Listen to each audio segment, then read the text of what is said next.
बोलिए वृंदावन बिहारी लाल की जय। इस मास में पद्मावती एकादशी व्रत। आषाढ़ मास के शुक्ल पक्ष के इस पद्मा एकादशी को अधिकांश व्यक्ति देवशायनी अथवा देवसोनी एकादशी कहते हैं। इस दिन से भगवान विष्णु 4 मास के लिए क्षीर सागर में शयन करते हैं। इसी कारण इस एकादशी को हरिशायनी एकादशी कहते हैं। पुराणों में ये भी कहा गया है कि इस दिन से विष्णु भगवान 4 मास तक बलि के द्वार पर पाताल में रहते हैं और कार्तिक मास के शुक्ल पक्ष की एकादशी को अपने लोक में लौटते हैं। इन 4 महीनों में भगवान विष्णु के क्षीर सागर में शयन अथवा पाताल में निवास करने के कारण ही विवाह आदि कोई शुभ कार्य नहीं होते।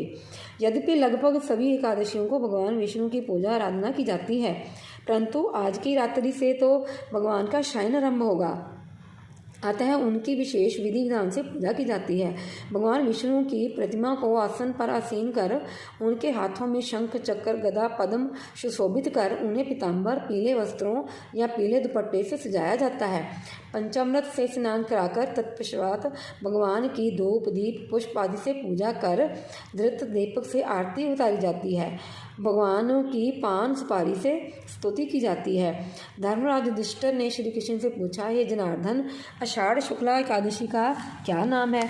इस व्रत के कारण करने का क्या विधि है और किस देवता का पूजन किया जाता है?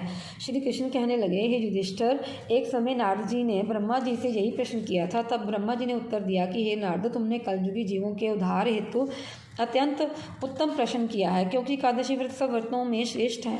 इस व्रत से समस्त पाप नष्ट हो जाते हैं और जो व्यक्ति इस व्रत को नहीं करते वह नरकगामी होते हैं। सभी एकादशियों के व्रत श्रेष्ठ हैं और उनके करने के पश्चात भगवान विष्णु प्रसन्न होते हैं, परंतु उन सब में भी आषाढ़ मास के शुक्ल पक्ष की ये एकादशी तो सबसे अधिक पुण्यदायक है। पद्मा नामक इस एकादशी से संबंधित पुराणों में वर्णित एक कथा मैं तुमसे कहता हूँ। हे नारद, तुम विधि पूर्वक इस कथा को सुनो। सतयुग में मंददाता नाम का एक सूर्यवंशी राजा था, जो सत्यवादी और महान प्रतापी था। वह प्रजा का पुत्र की तरह पालन किया करता था। उसकी प्रजा धन धान्य से भरपूर और सुखी थी। उसके राज्य में कभी अकाल नहीं पड़ता था। एक समय उस राजा के राज्य में 3 वर्ष तक वर्षा नहीं हुई और अकाल पड़ गया। प्रजा अन्न की कमी के कारण अत्यंत कष्ट पाने लगी और अन्न के अभाव के कारण यज्ञ आदि भी बंद हो गए। एक दिन प्रजा राजा के पास आकर कहने लगी, हे राजन, समस्त विश्व की सृष्टि का कारण वर्षा ही है।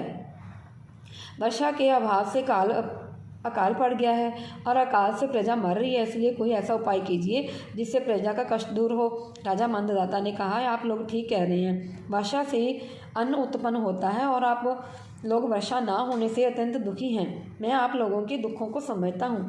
ऐसा कहकर राजा कुछ सेना साथ लेकर वनों की तरफ चल दिया और वह अनेक ऋषियों के आश्रमों में भ्रमण करता हुआ अंत में ब्रह्मा जी के पुत्र अंगिरा ऋषि को प्रणाम किया। मुनि ने राजा को आशीर्वाद देकर कुशल क्षेम के पश्चात उससे आश्रम में आने का कारण पूछा।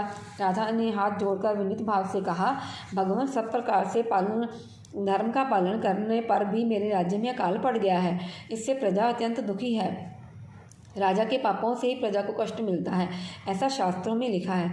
जब मैं धर्मानुसार राज्य करता हूँ तो मेरे राज्य में अकाल कैसे पड़ गया? मैं आपसे इस संदेह का निवारण करने के लिए आया हूँ। कृपा करके मेरे संदेह का निवारण कीजिए और साथ ही प्रजा के कष्ट को दूर करने का कोई उपाय भी बतलाइए। राजा की ये बातें सुनकर महर्षि अंगिरा ने कहा, हे राजन, ये सतयुग सब युगों में उत्तम है। इसमें धर्म के 4 चरण उपस्थित हैं, अर्थात इस युग में धर्म की सबसे अत्यंत उन्नति होती है। लोग ब्रह्मा की उपासना करते हैं और ब्राह्मणों को ही केवल वेद पाठ पढ़ने तथा तप करने का अधिकार है, परंतु आपके राज्य में एक शूद्र तपस्या कर रहा है। इस दोष के कारण आपके राज्य में वर्षा नहीं हो रही है। इसलिए यदि आप प्रजा का भला चाहते हो तो उस शूद्र का वध कर दो। राजा ने कहा, महाराज, मैं उस निरपराध तपस्या करने वाले शूद्र को किस तरह मार सकता हूँ? आप इस दोष से छूटने का कोई और अन्य उपाय बताइए। तब ऋषि कहने लगे, हे राजन, यदि तुम अन्य उपाय जानना चाहते हो तो सुनो। आषाढ़ मास के शुक्ल पक्ष की पद्मा नाम की एकादशी का विधि पूर्वक व्रत करो।